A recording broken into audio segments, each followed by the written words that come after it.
to present yourself, say hi to the audience, and tell a bit more about yourself and your company. So let's start from Netanel. Okay, hi. Nice to meet you all, and great to be here. My name is Netanel. I'm one of the co-founders of Simplex and serve as Chief Analytics Officer. Simplex is the largest fiat to crypto provider, and I'm specifically in charge of everything related to data science, risk, compliance, BI, etc. Thibaut, let's move to your side. All right. So hello, everyone. So my name is Thibaut. I'm the Chief Compliance Officer and the Chief Risk Officer in ConnectPay here in Lithuania. I have been in the AML compliance field for a bit more than 10 years already, and with different roles, with bigger corporation and also some other fintech. And I will be presenting today, taking a bit more the compliance angle, I guess, which I will know better. Okay, now let's move to AI side. Mindaugas Bružas. Yeah, hello to everyone. First of all, thank you, Vaiva, for inviting me to your event. I hope it will be interesting and great discussion here. About myself, I am a CEO and co-founder of Oxus AI. That is software for speech analytics in call centers. And AI was my hobby for more than 5 years until it transferred to business, as I mentioned. So we have really big challenges right now with the data privacy, other compliance questions. So it will be interesting to share with all of you. Perfect. Šarūnas? Hi, everyone. Thank you, Vaiva, for having me here. My name is Šarūnas. I'm CEO and co-founder at Exacaster.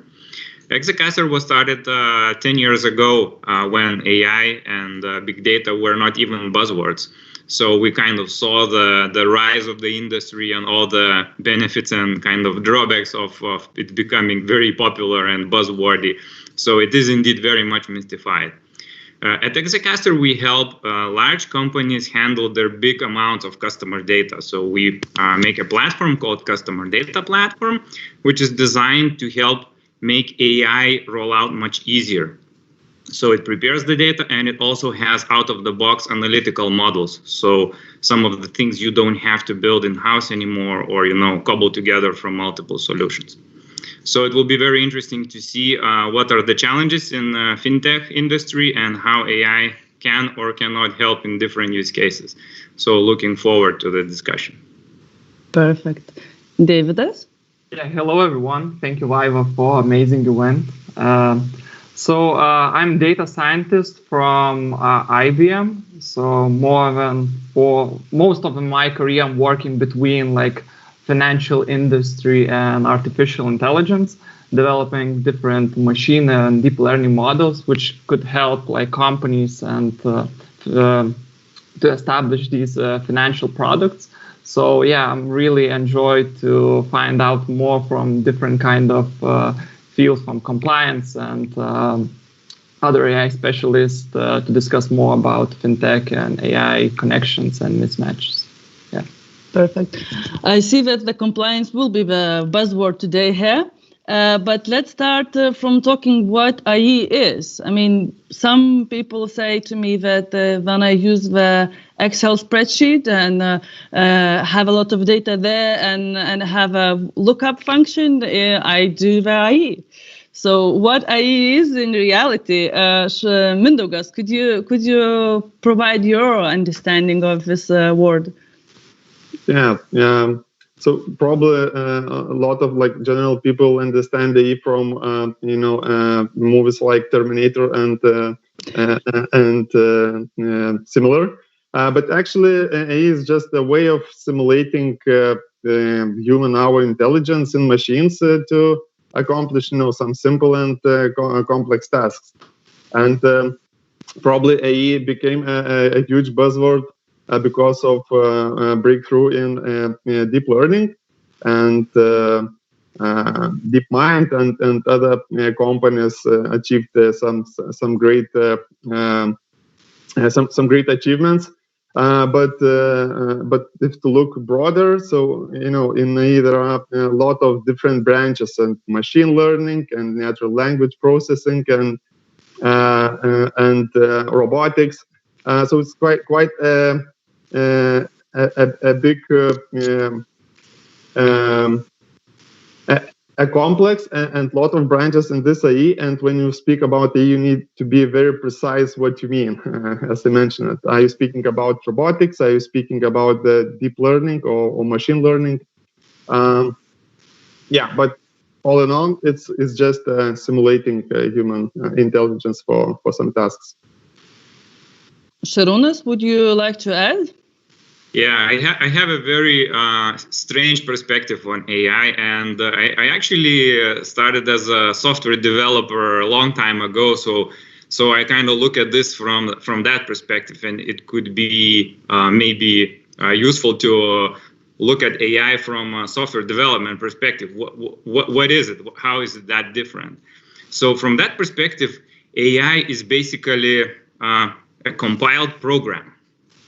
It's nothing else, right? I mean, you can install it in a robot, you can deploy it in a backend server, in a website, but it is a compiled program. And when you look at how this program came about, it's quite different from the usual way. Normally, a developer writes the software, so lots of, let's say, basic if-then statements, logic, functions in there. In case of AI, nobody wrote the software. It wrote itself. So that's a weird way of looking at it, but this is exactly what happened. So all of the logic was created by the software itself. Of course, it didn't happen out of thin air. The software was using data to create this logic. So actually, data wrote the software. And data scientist, what does he do in this environment? Well, he's sort of like a coach, He's running around yelling, go left, go right, kind of adjust the process a little bit. But that's essentially what he does. He doesn't really contribute anything fundamentally to the algorithm itself. I mean, he can decide to change the team member, swap one algorithm for another. But most of the data scientists in the world who don't create algorithms from scratch, like fundamental research, they're basically coaching, and the algorithm is writing itself using your data or somebody else's data. So if you look at it from this perspective, all of the challenges and all of the problems kind of become very obvious. Like, who is the author? Who owns the software? And lots of many other interesting things. What if it doesn't work? How do we know that it doesn't work? Because we didn't write the logic. So it's a weird way of looking at AI, but if you take this kind of, functional perspective, how it came about, that's another way of looking at AI, on top of what Mindaugas said, of course. So I'm going to put you to the usual person words, because I'm not the AI specialist. Just to clarify if I understood correctly. So if I use the data on my Excel spreadsheet, and I usually, artificial intelligence would analyze what I do and would write the ifs and the lookups and all the functions itself, yeah? Perfect, good. David, could you tell what AI is to my grandma? In few words. Okay, so AI basically represent how the human thinks in machines. So if you have, so there are some tasks which machine is good, but humans is not very good. So basically AI is like science when humans creating a machine to prepare for their task. So I don't know if it's correct for explanation for the grandma, but it's so artificial intelligence basically created for represented like the human knowledge in machines to find the patterns and in some find the patterns in data. So something like that. Yeah, I see. Okay, well, I'm gonna translate it to my grandma, and I will ask if she understood what it is. Okay.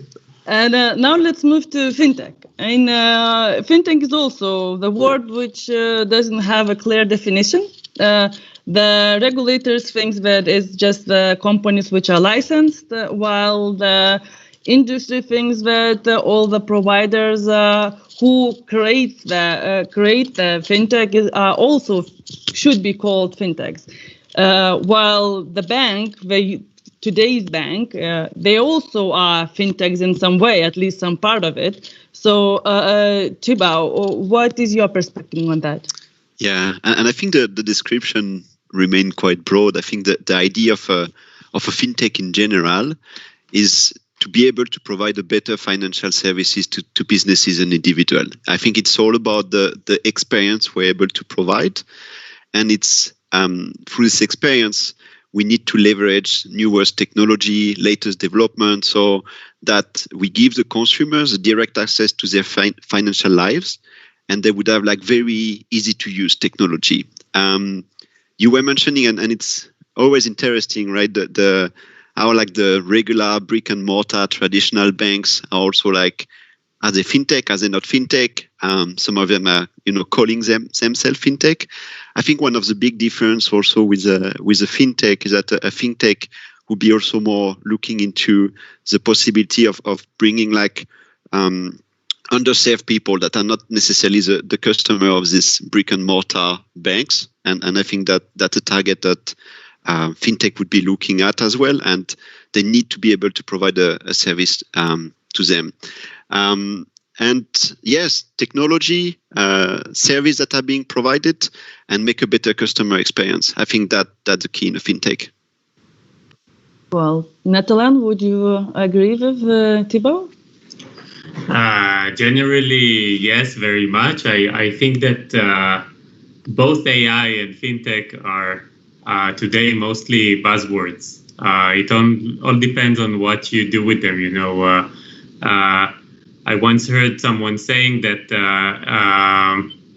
machine learning is written in Python while AI is written in PowerPoint. So I do think that's a very accurate description. AI 10 years ago was if I declined automatically all users from a certain country, it would have been considered AI. Today, it's mostly machine learning, and the same with fintech. 10 years ago, anyone who would offer a login or an app would be considered fintech. Today, it's common even for the large, older financial institutions. Today, fintech is mostly about inclusion, about scalability, and about the ability to execute and serve individuals and corporates in an efficient and scalable manner. That's what I think fintech is. Well, probably it would be nice to write some scientific paper to see how people understand even the people who are working in the fintech, because from my experience, the people still don't agree. And I think that artificial intelligence experience similar things. So now let's move a bit further and match these two. Thibaut, could you tell a bit more what your company do and how they use artificial intelligence? Yes, and I think, yes, and I will take a bit, again, more the compliance angle rather than the full companies, because that's my specialty. And I would say that we are still at quite early stages. So there is two way we are trying to leverage those new technological solutions. One way is like internal development that we have in-house, and the other way is also looking for vendors, providers that would give us like already new solutions that are built on AI, that have like proven records, and that we could leverage in our system and in the product we are offering. So looking at the compliance angle, there is always, two two big parts in AML compliance programs, that the KYC, the know your customer, right? And the other one would be like the monitoring, the way we look at the transaction our customers are doing, and we make sure we're able to detect if there is any kind of activities that is not in line, right? So I think the very advanced one as a solution that are coming around the know your customer, around the KYC, especially when it comes to verification of people, right? There have a lot of solutions on the market today that are leveraging AI that would be able to basically make an identification, checking if the ID belongs to the person, if this is really the same person, and so on.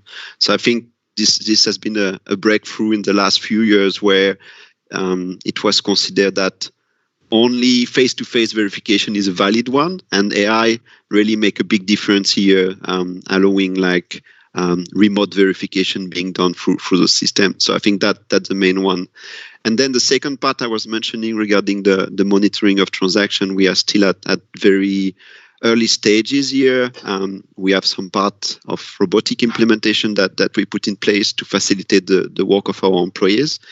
But we are also trying to leverage machine learning and AI, in which the system basically would need to kind of understand and learn based on the decision of our staff, our expert in monitoring, and then, kind of build a solution that would, at some point, and that's what we hope at in some day, to be able to take a decision on some of this. Again, this is a very sensitive topic, and this is one of the big requirements we have in place when we come to monitoring. So before we go with a full live solution around this, we have to conduct extensive testing, and that's what we are doing at the moment. Thank you. What's very interesting, Netanel, I think you also are using artificial intelligence. Your profile of the company is a bit different from ConnectPay. Could you tell us more how you do and what you do? So while we enable fiat to crypto transactions, we leverage AI and machine learning in most of the checkpoints that we use. Our fraud prevention decisions are mostly machine learning based. About over 90% of the decisions we make are based on models, actually. And we leverage AI for a number of different use cases, such as deciding which level of KYC the customer is required to submit, which acquiring bank will we route the payment to in case of credit and debit cards, and so on. So we try to leverage our data in any possible way in order to make everything more efficient, as I said earlier. Mm-hmm. Well, I think the compliance will be the topic which we're going to discuss today, because for Fintechs it's the most important part. And as Netanel said, he's also doing that, and his company, and Thibaut also mentioned the same. But I think for artificial intelligence, the data is the most important part. And how do you? What are some tips how to handle no data, how to handle lack of data or too much data? Mindaugas, how would you explore this? So, I would say that there is more data than you need. But this is the question, how you deal with it. And other colleagues who are working in AI probably would confirm that. Working with AI is probably 80% is dealing and preparing data proper to all the AI models, and then this nice task to pick the right architectures, different models, and so on to perform. It consists of just a few percent in for AI experts.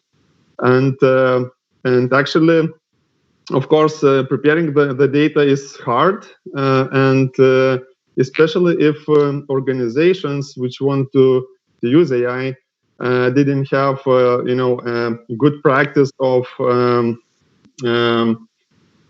using and collecting data in proper way.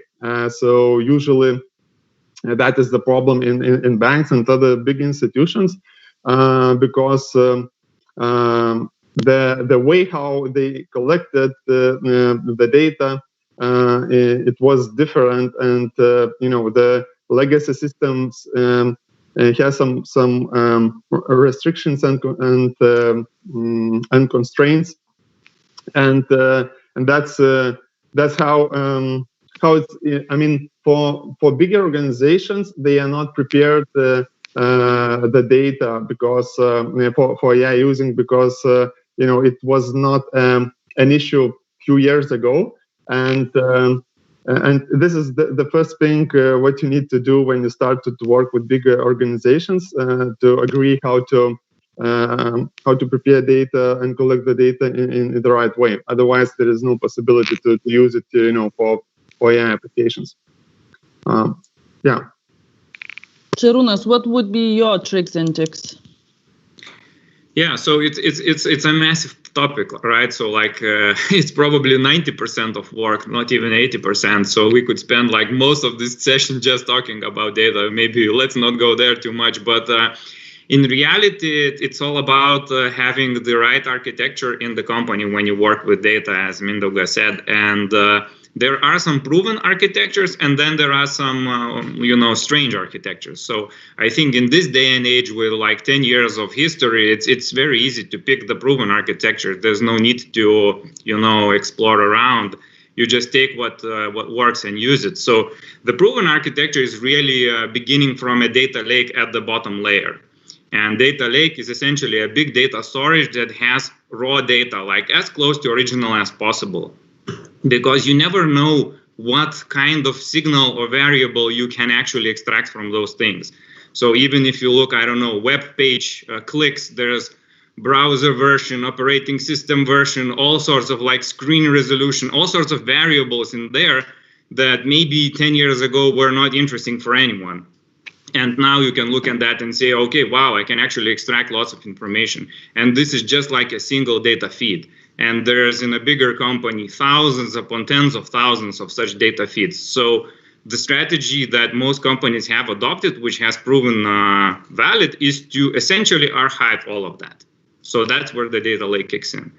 Once you have it in archive, it's not a data warehousing discussion when you're dealing with AI. It's a different topic. So all of that stack is kind of not so really relevant. And now you have to build from scratch all of the ways to extract the useful information from that.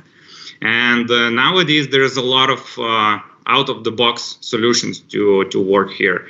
One of the approaches which we have adopted, and we work a lot with customer-facing algorithms, is to develop a platform that's designed to do this job. And there is this general category of software called customer data platforms. We have taken this a few steps further because customer data platforms sort of started in the marketing field, and that's like a lot of AI use cases in there. But if you bring in the customer data platform in-house, all of a sudden you can now begin to store all of the sensitive data there as well. And it becomes a very interesting kind of improvement in capability. And the customer data platforms provide functionality that is able to extract those signals from the raw data, store it in a very easy to access way, and then push it directly to the models. So you can push it to the models, you can push it to people who are using the various applications. So you can kind of simplify the middle layer a lot. So I would argue that just as Data Lake did a big breakthrough on the bottom layer of the architecture, the middle layer of the architecture is where the pieces are falling into place right now globally. So you have these middle layer platforms that make modeling much easier, and extraction of these variables from the signals from the data much easier. And then the modeling bit, as we have discussed, is kind of very challenging. in cases where the data you are collecting is not right. You're missing the data. And I think that's a very common situation in nearly every modeling exercise, where you start to work and you see that actually the data I would like to have is exactly the data that is missing, and there is no way for me to get it. The company is not collecting, it's not allowed legally, or whatever other reasons. So in this case, that's where the creativity kicks in. And quite often you can actually flip the problem in reverse. So in cases where you don't have the data, you then have to change the topic into the kind of the topic where you have the data. And I think fraud is a case in point. Fraud is a notoriously difficult problem for AI if you are modeling fraud, because fraud is rare, it's always very different, so you cannot predict fraud as fraud. But what you can do is you can predict normality. Normality is everywhere. You just have to say, this is normal, and this is normal, and this is normal, and the machine can then very easily pick up the idea and generalize across. So yes, you will always have flags that are kind of erroneous, in this case, like a hidden fraud, but it's a very common strategy to deal with the situations where you don't have the data, to reverse the question. So that would be my small tip and trick on the data topic. Well, I can see that you do have a lot to say about it, and could probably continue for another hour. But let's move a bit closer to fintechs. I mean, fintechs usually analyze very sensitive data. And David, does how to ensure the proper control of and process and ensure the data privacy and security? Yeah, I think it's very big problem, like security in the AI world, because most of our models, like deep learning models, they are kind of black boxes. Nobody can really understand how they work. We can explain some machine learning models, which is explainable by like just most statistical based models.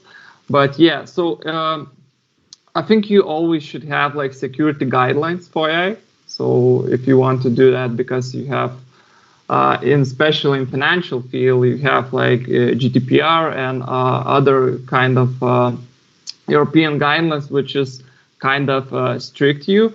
But there are a couple of things you can use, like from data scientist perspective. So one of things, if like you're doing modeling, you can remove sensitive data from your like data set, but this commonly cause like performance decrease for the models, because these sensitive data most of the time are quite important for the models. And another is like basically masking sensitive data. There are a couple of techniques like tokenizing or using principal component analysis, which is dimensionality reduction, which is combining several features and preparing vector, which is you cannot really recognize, you use the same features like to get knowledge from them, but it's very hard to get sensitive data from them, basically. Yeah.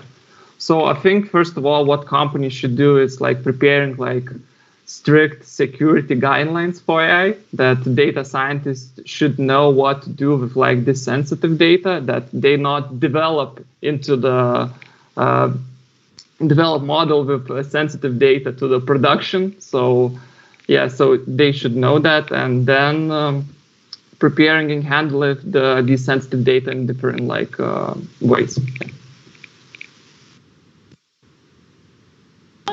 Netanel, you are using, well, you do have AI. How do you deal with this issue?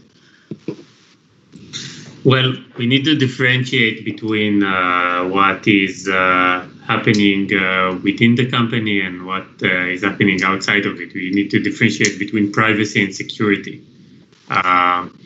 Obviously, security is super important for any company, especially fintech companies, and we invest a great deal with it in ensuring that data will be always protected and cannot leak anywhere. Privacy mostly deals with how do you store and how do you transmit and who gets access to the data. And that's a whole other point that in most cases is not the concern of the data scientist. The data scientist can train a model locally, and once it's trained, the model only consumes internal data and gives out some kind of an output, for example, a score or something like that that we can use to make better decisions. I would say that data privacy and data security is a major issue, mostly revolving third parties working, because it's very important for fraud prevention and compliance as well, to get enrichments, to get, to scan PEP and sanction lists, to get more data about an email, about a person, about a phone number. So that's where we have to be creative and kind of decide what we actually need to share, what is more important, what is less important, what needs to be masked or tokenized.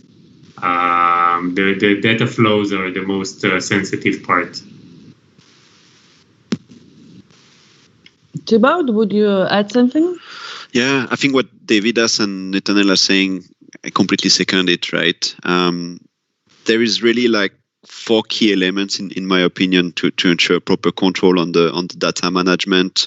I think the very first one is to have like a very strong governance process around it. So what is access control, the classification of the data, so we know what we are dealing with to start with.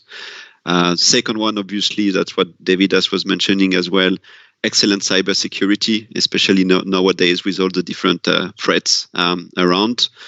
The third point is like, I think it was something Mindaugas was mentioning earlier about the quantity. And I think the key here is collect only what you need. And that's really something that is sometimes difficult to apply when it comes. Like a lot of companies are here and say, oh, the more data, the better. Not always. And it's very important, especially when it comes to data privacy, to stop at what is needed, what you need. And I think the last point I would mention is also regarding the human factor in it. And I think to manage better those data, there are 2 key elements in every fintech company. That would be like a very, very strong data protection officer and also a very strong information security officer that would need to work very closely with the digital and development team so that the right guidance is provided within the development and there is control from early stages.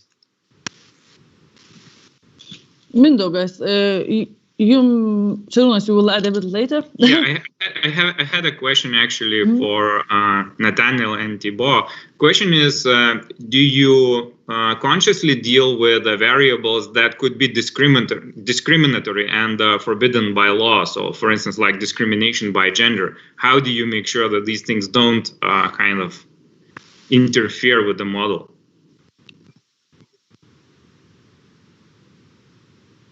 Do you want to take it, Netanel, or you want I take it?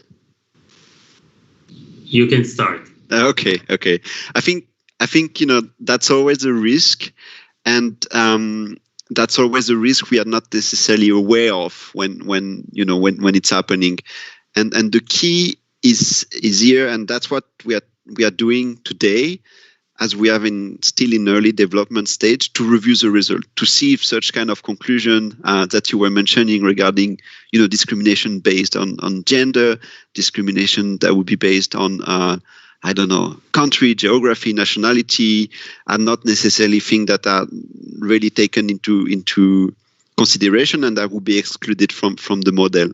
So it's really not rushing into a solution, right? Not rushing into having the model performing, but step by step reviewing the result and taking the decision whether or not there are such kind of problem that arise. Yeah, I would add that it's very important to distinguish between policy-based decisions and I would say optimization-based decisions. What I must comply to and adhere to the law, and what's the free part, the one I can freely decide on based on my KPIs. And once you distinguish between the two, it's easier to adhere to the law and still have some more intelligent decisions based on AI. Mindaugas, you mentioned in the beginning that GDPR and security is the problem. So is it that IE experience this kind of a trend now that security and GDPR is the main issue, or is just the fintechs who are kind of really worried about that because of AI fintechs? Yeah, of course. What is related with fintech is always more sensitive than some other topics. So yeah, health industry, fintech, that is privacy and security is very top priority. But adding on that, I think the same GDPR helped to cover the guidelines, as David has mentioned, for developers.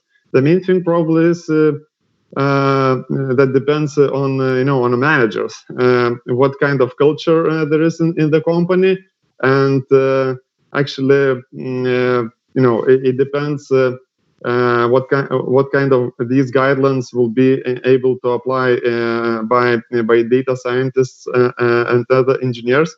And usually there's very well described this good practice as privacy by default by design, and there's covered like main aspects how to deal with it. Colleagues already covered much of them, but one thing is very important that you think about security and privacy not after you build the solution and try to run into production, but at the very beginning when you start developing the all the features. And actually this privacy and security should be one of feature set in your backlog. So I think it's the most important part to start thinking about it from the beginning and not afterwards. Yeah, I have some experience with GDPR and AI, like really connected. That was like when you're preparing some marketing campaign, personalized marketing campaign, and you can only use the client data which have permission to use, because you have like a lot of data of different clients, but when you see how much of them are like really have you access to their data, there's kind of be like really, really small amount, and you can do basically anything. That if they do like permission to you, you can have like more personalized products for them, and I think they have beneficial for that. But yeah, but most of people like don't really want to that their data should be like used in some of these cases for commercial and yeah. Well, then when we talk about the fraud, usually the regulators ask to provide the documentation, how to ensure that to show them that you really care about the compliance. So Thibaut, you haven't started we haven't implemented in full the IE yet for the compliance, but as I understood, you already on the way and you're already thinking about how to explain to the regulator. Yes, and that's a good topic. I think it's all about also the approach of the regulator in general towards those solutions. But again, same approach as what we were discussing. I think the key here is to have an involvement between us, the fintech, and the regulator from early stages, so that we can already kind of educate them about the solution we are planning to put in place, how it's working, the different stage of development we are going through, and not only to inform the regulator saying, it works, everything is perfect, and you don't have to worry about anything, but also, the potential step backs that take place during the development, and how, as a company, as compliance-minded company, we're able to remediate them. So, not pretending that everything is doing well and it's a perfect world in the development we are doing, presenting the issue we are facing, the solution we're implementing. And I think what is really important, and it's being able to demonstrate to the regulator that we have control over the solution that we are implementing, that we have control over the solution that we are purchasing also from different vendors. And we need to be able to present to the regulators that although, we have a solution that seems to be effective and that is working fine according to the testing and the implementation we have been doing, we have strong internal control over it. And at any point of time, we would be able to really assess the way it's working, to test it on a regular basis, to correct if there is an issue, and also to kind of roll back to a different solution if there is an emergency situation, right? Netanel, I think you even have a license, yeah? Previously, you were a third-party provider more to those who are regulated. Now you are regulated yourself, if my memory doesn't lie. Yes, so we had a PI license for about since 4 years ago, and about 2 years ago we received an EMI license. So you do have experience of dealing with regulators regarding the documentation. How do you deal with that? I mean, what would be your recommendations to Connect Pay, who are just preparing to use AI and submit the papers to the regulator? Well, I think that the regulator, rightfully so, won't accept an answer of I approved this user because the model said so. And I wouldn't have liked this answer as well as a manager. So the key is to have layers, to have a layered system that incorporates models, incorporates manual monitoring, policy decisions, auditing, self-auditing of the results, either in random or in gray area decisions. But eventually, I want to be able to explain myself. I want to be able to explain myself to myself. That if I see something that was out of the ordinary, a false positive or a false negative, I can explain why it happened and how do I improve the system for the future. And once the answers are well thought of and well documented, the regulator will approve as well.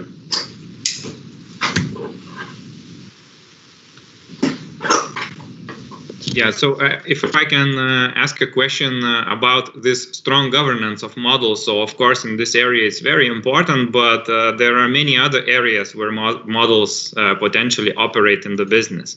So for instance, even in areas like call center, transcription, etc., do you see the same standard being applied across all of those other areas? This like strong governance, big transparency, etc., or is this something that's special only to the kind of regulated part? I think it helps you to do your job well in any area, to be able to understand not what the model is actually doing, because as mentioned, it's in many cases a black box, but why? To interpret yourself, okay, this is indeed a risky user, or this is, I understand why the transcript here is inaccurate.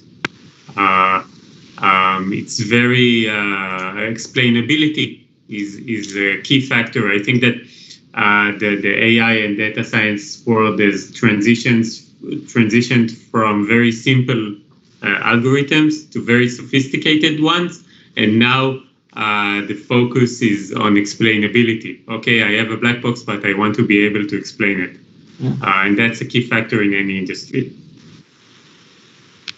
Yeah, thank you. Very, very interesting. And do you see this sort of explainability? Do you use there more of the manual exploration methods, or would you also go for the machine-driven explainability models? Well, once there is enough data, you can't go the manual route, at least not by itself. You have to help whoever is looking at it either by queuing the right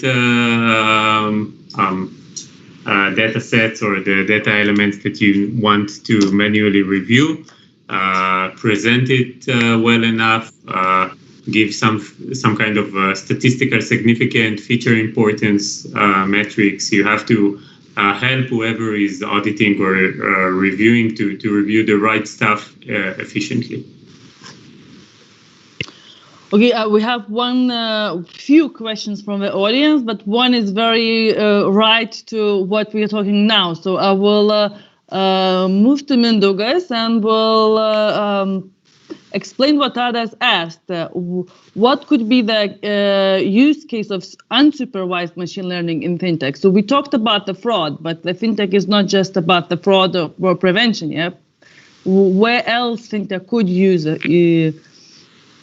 AI?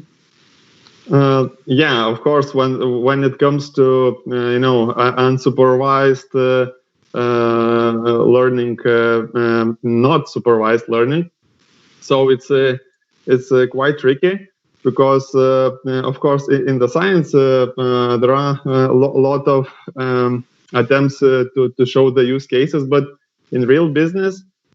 Sharunas can add maybe on that, but probably the majority of the applications is through the supervised learning, where you can you have labeled data, you use it for teaching the models, and you get the results which you could use. But going back to the question, what other use cases could be for fintech.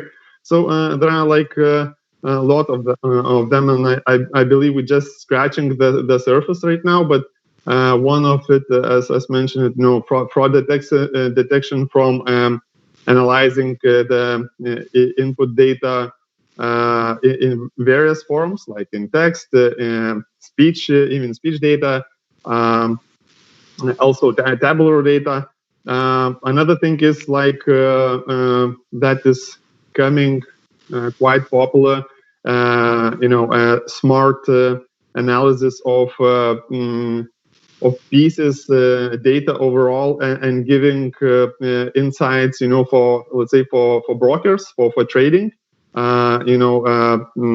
showing the trends, important events happening, and so on. In overall media.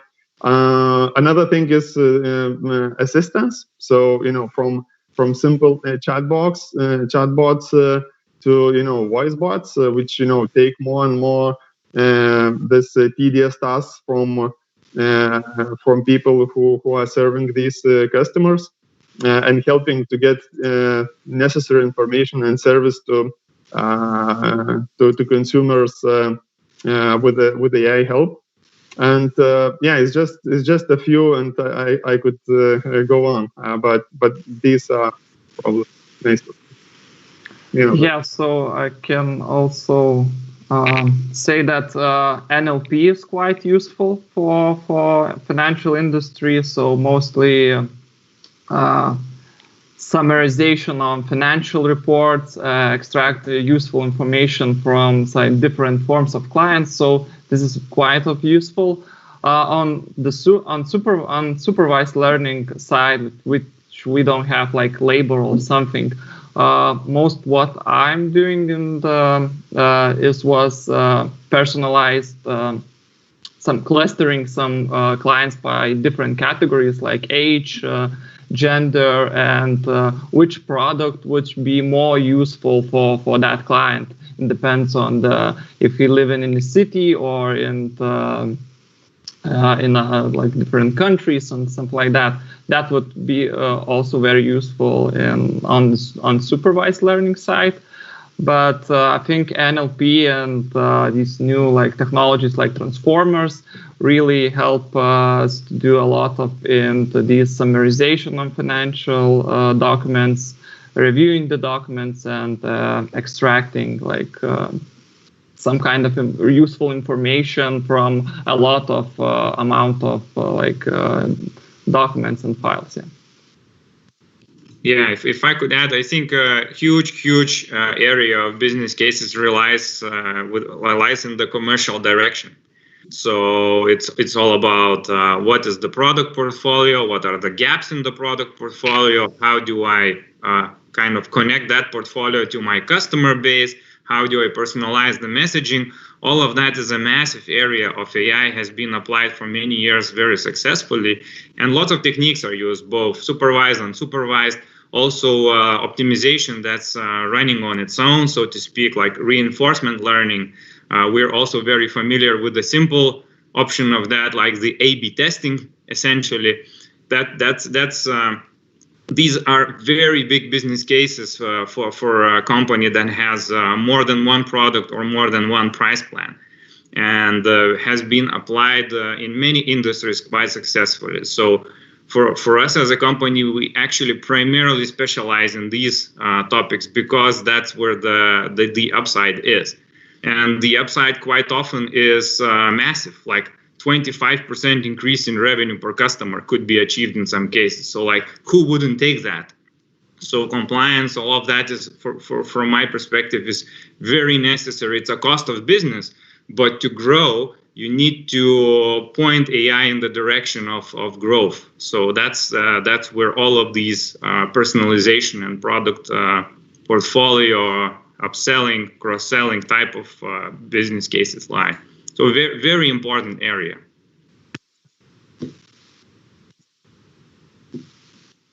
I would then move to a bit different, from a different angle. What are the main issues of fintech? And let's see how these issues or the pain balls could be solved by AI. Netanel. Well, I think that I'm kind of deep down the rabbit hole. I already use AI for solving these issues, but I would say that helping the user complete his goal, either it's a payment, a loan, whatever, could be really assisted by AI.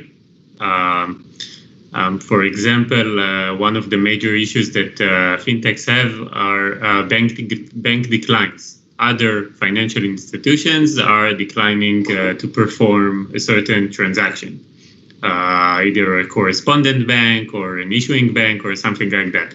So one of the things I could do with enough data to help the user is to offer them additional ways to complete the payment.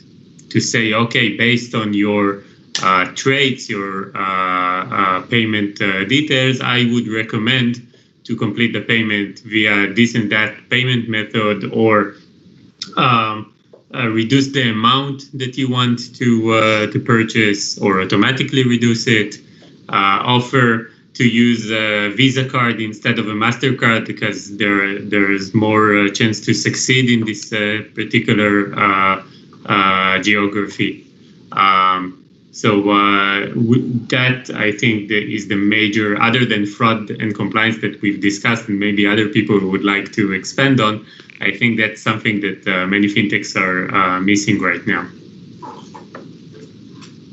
Thibaut, I think you already mentioned know your customer, which we now haven't mentioned too much, but also is important for fintech. What would you add to the colleagues? Yeah, I think, and it's know your customer is a very good point, because any fintech that is growing, that is starting a business, that is still in early stages, will face challenges with a know your customer program. And the tendency that is kind of coming is that, there is one thing built on top of another, there is another question that is being asked, more documents that are being asked, and it's, very hard to then take a step back and see, what do I really need? Right, and a lot of fintech is going this direction. I think AI in this way would be able also to facilitate the customer experience at the time of KYC. When you build your KYC program, there's a lot of requirement, as I was mentioning, and going through AI would make this full experience easier for the customer. I think we have been mentioning also a lot of time regarding the risk. So yes, AI is also very important to be able to reduce the risk for the customer in the ways they are operating, to reduce, as Netanel was mentioning, also the risk when we deal with correspondent banking, with higher risk business industry that help us to understand it, right? And I think AI at some point is also providing a good approach for check and balances, so that would like kind of reduce the risk of human error and put additional control, especially when it's a young fintech that does not necessarily have the full knowledge of the industries they're operating in, and like not necessarily like the full staffing at this side. There is a lot of risk of human error, which can be balanced in general with some AI solution. So that's kind of my answer on this. So why then fintechs are not using AI as much as they could? Is it too expensive? I mean, to find the person who could talk from a fintech side about AI was a challenge. Although we have a lot of fintechs in Lithuania and globally, and most of them are saying, well, we are planning, but we are not using. So what are the reasons behind that? Mindaugas, probably let's start from you, and I will ask later Netanel and Thibaut to add. So I think it's actually it's not only about fintech only. It's about overall, AI adoption into industries and business applications. Because honestly, there are too few people, like good people and talent, in order, to cover all industries. And these people and these companies usually work on topics and problems they are most interested in, and of course, which is most beneficial from a commercial point of view. So I believe that this the main constraint is talent pool of AI experts and specialists, and with the time, I believe. More and more AI will come to fintech and other industries. For example, let's say here in Lithuania we have overall maybe 30,000 developers, and only 300 to 600 people are working in AI field. So you can feel the difference and the lack of these experts.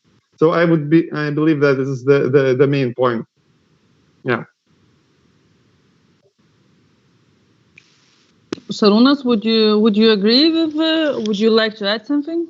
Yeah, I think it's a matter of scale and kind of return of investment. So when the company is small, the amounts of data are small, you're just growing. It's very hard to deploy, the big machinery of AI and have a good justification from a project perspective. I mean, doing a AI model and like implementing it in a new area is often hundreds of thousands of euro or $500,000 or more type of projects for a company. So you really, when you're doing that, you have to think about it, whether you want to deploy and whether it will pay back. And it's actually quite smart at an early stage to kind of focus on other problems and go back here later. But what is very different from many years ago, 5 years ago even, is that the cost of problems that have already been solved, the cost of using the techniques there has dropped to essentially zero. So right now you can spin up various pre-trained models on Amazon or on other systems and networks. You can use forecasting, anomaly detection, lots of cloud services that give you a small bit of AI capability that you can plug into your stack and use that, even without worrying about any data privacy or other issues, because it's just random bits of data that you're scoring. So it's very hard to, understand what's there from the other side. So there's actually a big variety of pre-built models and solutions already out there. So I would say for the smaller fintech, the best path would be to seek out those and just enter in a sort of agile mode, experiment, play with them, connect it up, see if it adds anything, build up the know-how internally. And the moment you feel like a big business case is arriving, you're looking at it, it may improve the revenues or reduce the cost significantly. That's when you can begin to think, okay, well, I might actually need a real professional look at this problem. And the number of professionals is small, it is expensive, but what they bring to the table is the ability to solve your unique problem and to solve it well. So that's the difference. You can buy off the shelf, they will be partial, they will work a little bit, but if you want to go deep, that's when you build up either internal competence, hook up an external company who can improve your know-how in that area. And that's the way forward. About. Yeah, I think, I won't come back on the cost of AI and the investment that are needed. And yes, I agree with you, Sharon. That's probably the main reason why it's slowing down adoption in general. I would like to mention another point that I think is interesting in that is the fact that in the last few years, AI became really a buzzword.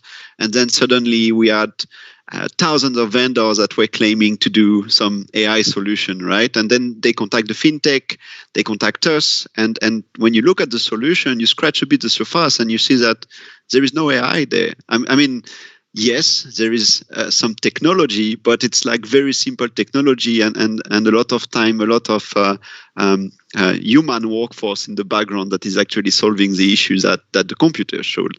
So I think that's also AI in general at this stage, and the vendors that are claiming to provide AI solution are now in a situation when they need to be able to prove that indeed this is AI solution and this is not just buzzword and wording that they are trying to sell to the fintech. And I think reputation would be a key in the next few years also for that.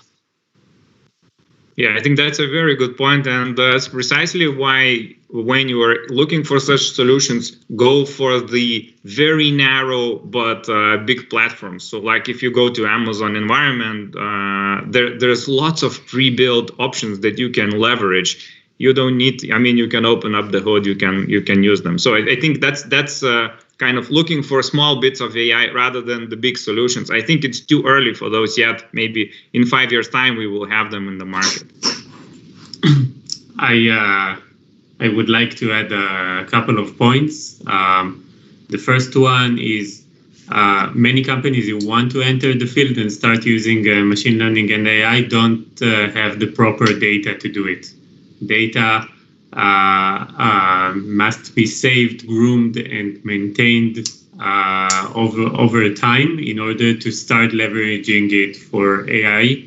And in many cases, companies don't do it, haven't saved anything, haven't saved it properly, and then the time to market is increasing significantly. The other point we mentioned, the fact that especially fraud and compliance, everything risk-related is suffering from unbalanced data sets. That means that there's not much fraud eventually. Most of the people are good. It means that you have to gather a lot of data in order to have a big enough sample size for the bad population and train models. And in many cases, that's what stops companies from actually leveraging this type of solutions, and that's what helps service providers and vendors to actually thrive because they see data from everywhere. Yeah. Nathaniel, do you see a possibility for fintechs to actually share some of these hard to get data sets, because that's the crucial ingredient missing for the industry to move forward? No one. It's the prisoner's dilemma. No one wants to be the first one, and no one wants to be the major player that all the other small ones are riding on its back. So I know a company I can share later that tries to do just that, to share anonymous data between companies, anonymous identity data. But most of the companies don't want to do it. That's the fact, and don't want to be the first ones. Yeah, because data cost a lot of money, and to collect data, like for like big hedge funds, like in the world, like paying millions of to collect in like good quality of data that get like the best results. So if you want to share data, so then you don't have like this advantage between like other companies, which can beneficial from your hard work basically to collecting that. And I also want to add a point about this, like it's also like expectation thing, what companies expect from like other consulting companies of AI and like from like data scientists and workers. Sometimes like expectations are too high. They want that AI like solve everything for the company and increase like profit like a couple of times, and which is not really realistic in sometimes.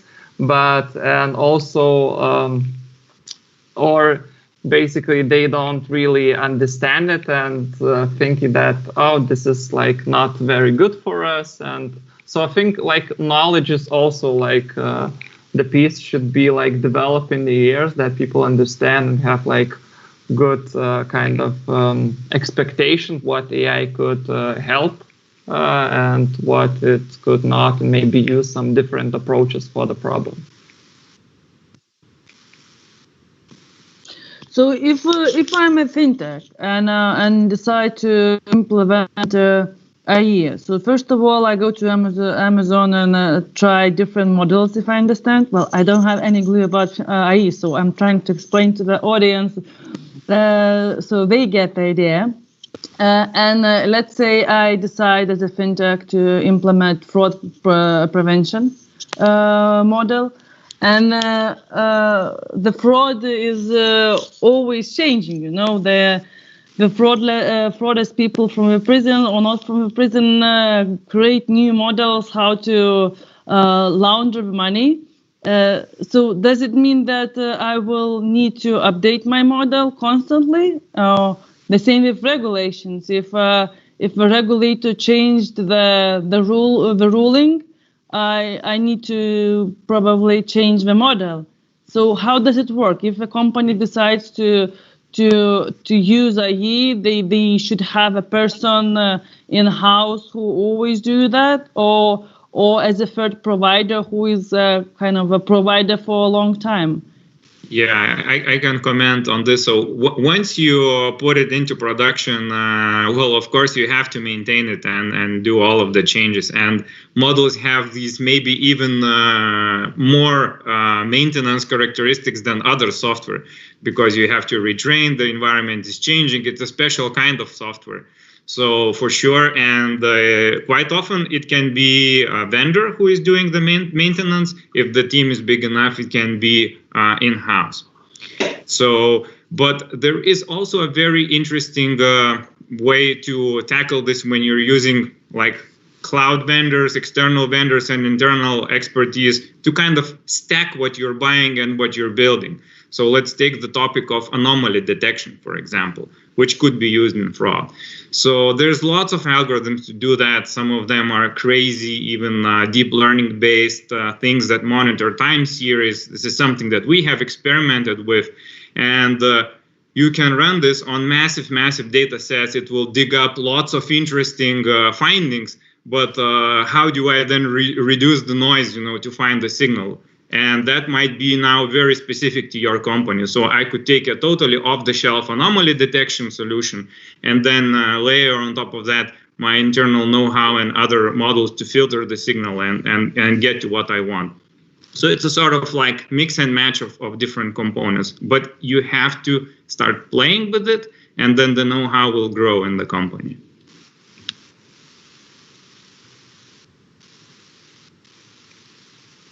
David, would you add? Yeah, okay, yeah. So I think you need to like figure out what you want to achieve first of all, to have like a problem what you want to, that should be realistic, that you know that this could be, and then yeah, start small, Like you don't need to invest a lot of money. Start small, experiment as much as possible. But you need some people who is like doing your data preparation and all the data work. So this is also investment. So you should check what is your data quality, what you can get from your data, and then experiment it. But start small, yeah. So you don't need like invest a lot of money and have like 20 people like doing the job. Yeah, so that was my advice, I think. So start small and build up like knowledge base, also database and what you want to achieve. Netanel, you already use AI, so what would be your suggestion to fintechs for those who are planning to use AI in the future? I would suggest that small to medium companies to use a third-party vendor whenever possible, both because today it's cost efficient probably, especially for these kind of companies, because they probably don't have enough data in order to make it to do it themselves well enough. And I think that it will, at the very least, serve as a proof of concept. If I'm not sure what AI will give to my company, working with a third party could give me a clear answer quite quickly. That said, I would advise these companies to continue collecting data and saving it regardless. So if a third party offers a simple API, still collect all the data, register it in your database. At some point, you might want to do this in-house. And maybe I would add one thing that I think it's really important that, especially as Natalie mentioned it, for small and medium companies who don't have the specialists inside. So it's really important that managers and other not AI specialists would understand the fundamentals and basics of AI. That could describe the goal, what they want to achieve, and the expectations would be relevant, as David has mentioned, what you can expect from this AI providing vendor and so on. And really, it is good to start with the small problems, because you get the momentum. I mean, you solve the small problem. You see that makes sense. You get the reward, and it's much easier, to convince everybody in the company to take a larger bet with AI. Yeah. Thibaut, would you add something? Would you recommend something additional? Well, I completely agree. I think a lot of mistakes that the AI are doing is to try to bite more than they can chew, right? And coming up, and I really like the comment, David, as you were mentioning regarding expectation. And a lot of people come and say, "Hey, fix it." Like they don't really know what it is, but AI will fix everything. And at the end of the day, it's not a miracle solution, right? It's really something that can improve it, but it should not be considered as a miracle solution, and it should be taken step by step, not going for full implementation from early stages, right? Okay, we have only 10 minutes left, so I will move to the last part. Let's take the questions from the audience. So those who haven't asked yet, please do so. And now I have a few questions. Probably we'll go to Thibaut. Does Vervot analytics need to be fully transparent, or can it be performed by the deep learning? So Monica is asking. Yes. So I think, at the stage, especially when we are working in regulated institution, I think it's really important to have robotic implemented that is quite transparent and that is understandable, and that can be also explained to the authorities that are regulating us. So I think that the key in robotic implementation. Netanel, would you add something? As I said earlier, explainability is a key factor in our industry. It's not a decision of whether to present this ad or another. It's something that actually affects people's money and lives. Sharunas, you have always a lot to say. So would you add from the IE perspective on this question? Yeah, I would second that. Explainability is very, very, very important, and has been discussed. But you could try some of these more black box models on areas where there is much less regulation. So that might be a good idea. You could get good performance out of that. So like the marketing use case is as a possible example. Or in case of deep learning, it might be, recognition of text, image, etc. So that's a proper area of application, and it's not that regulated. So. Okay, let's move forward. So Shakiz is asking, how do you define the acceptance criteria for IE model implementation, and how do you test IE models? I think it's an interesting one, especially if the modeling is in fintech. So Natal, probably the question is to you, because you do have IE models and you're already using them in fintech. So I think it's kind of a basic data modeling techniques, but you always need to first take care of labels. Labeling is very important to know.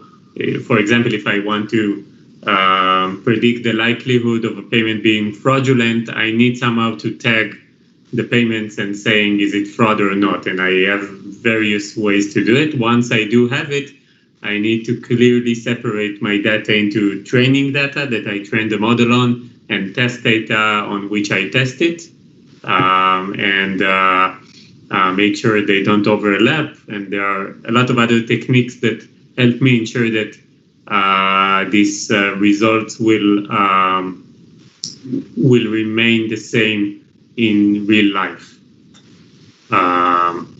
So it's kind of it's a very big question. I think that there are entire classes in the university that discuss specifically that point.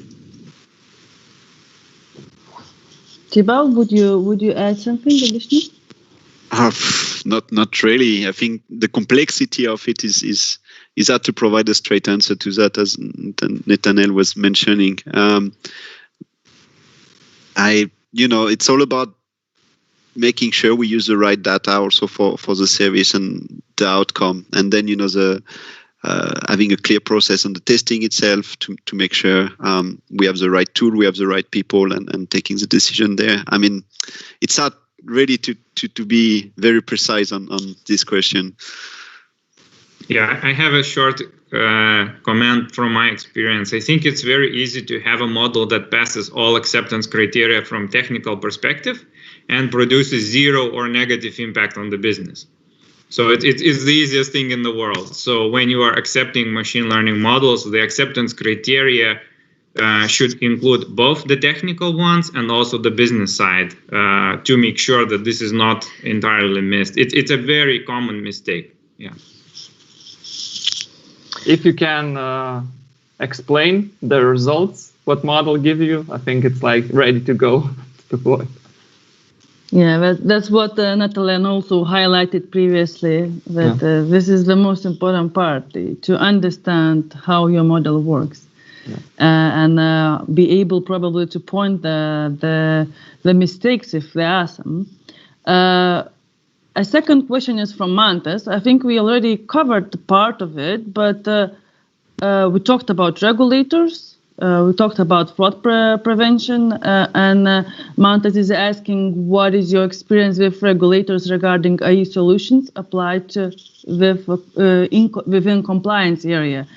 So we talked about that we need to explain to the regulators and be able to explain, but Thibaut mentioned that it's important to talk with regulators. But what was your experience so far, Thibaut?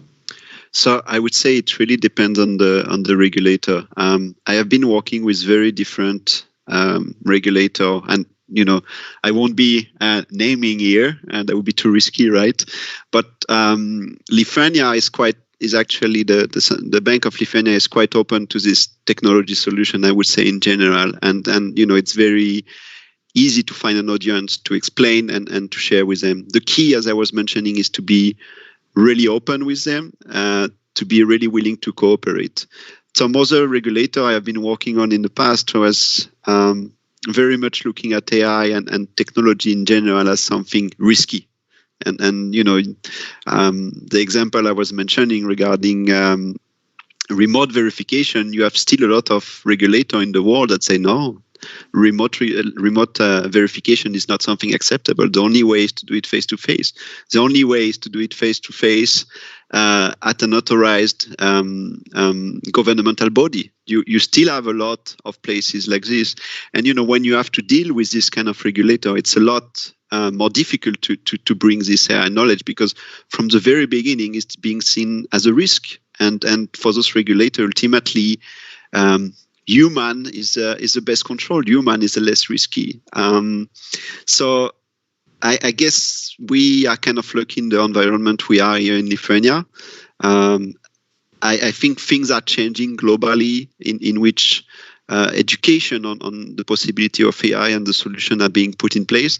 I still think it will take a few years to have very globally open-minded regulator toward AI all over the world, right? True. Would Netanel add something additional?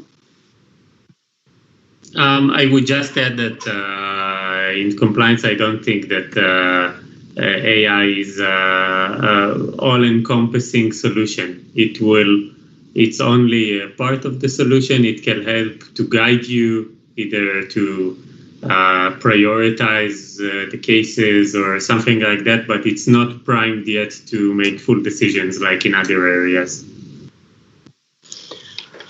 Perfect. Thank you. I think we have only a few minutes left. I think it was very, very interesting discussion. We covered quite a lot.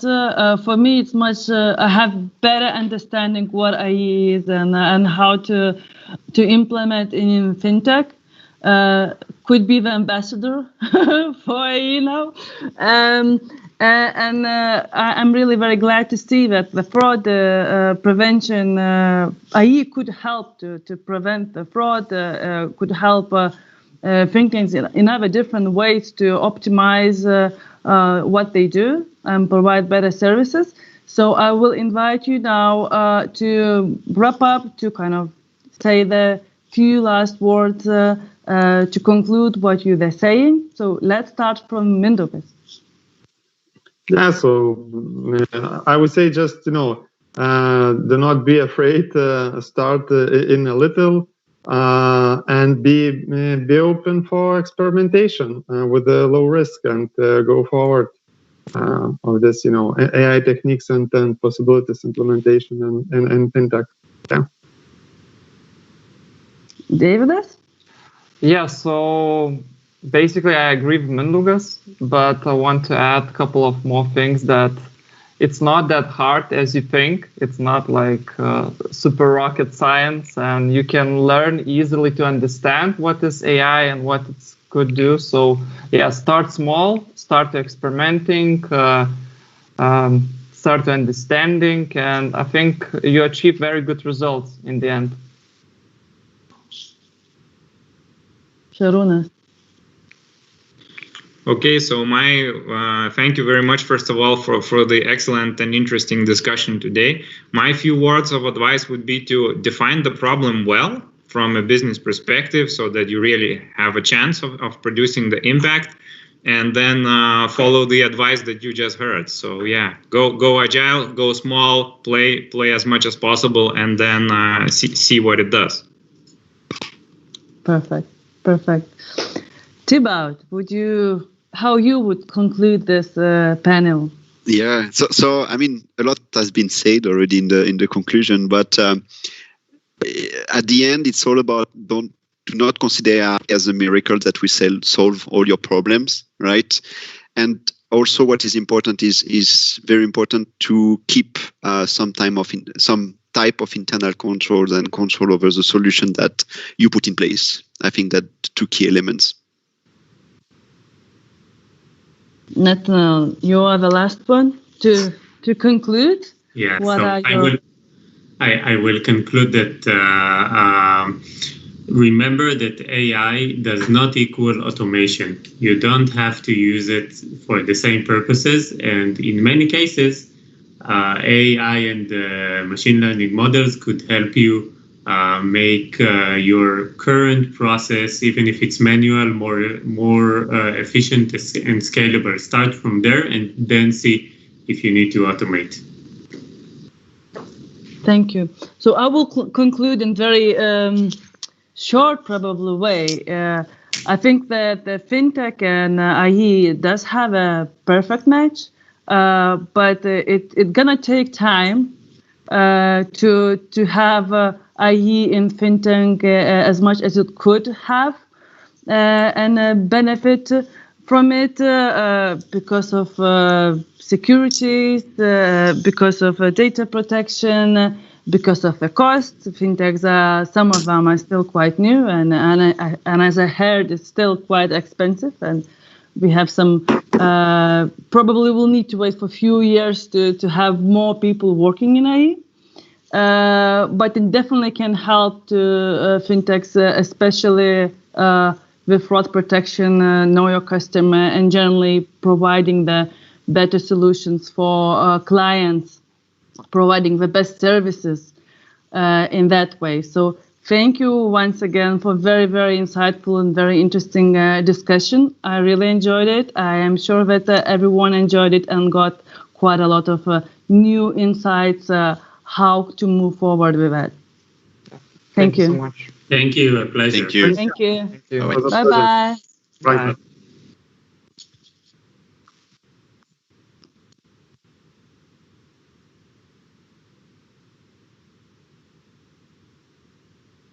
Viskas?